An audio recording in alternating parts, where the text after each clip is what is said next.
أعوذ بالله من الشيطان الرجيم. ولا تحسبن الله غافلا عما يعمل الظالمون إنما يؤخرهم ليوم تشخص فيه الأبصار مهطعين مقنعي رؤوسهم لا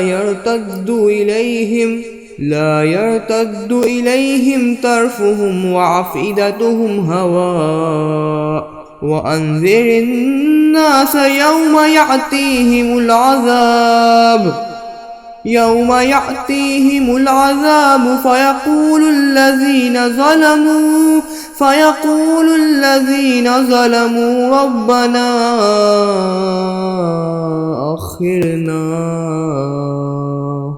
ربنا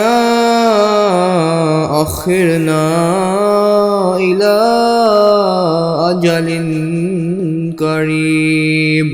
نجب دعوتك ونتبع الرسل أولم تكونوا أقسمتم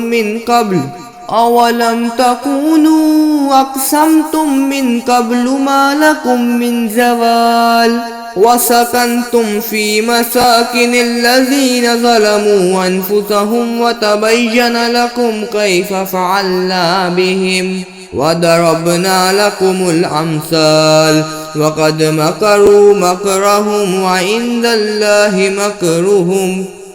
وإن كان مكرهم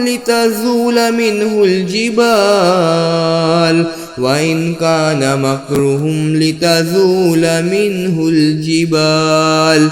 فلا تحسبن الله مخلف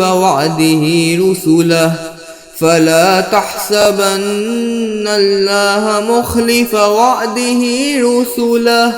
إن الله عزيز ذو انتقام صدق الله العظيم.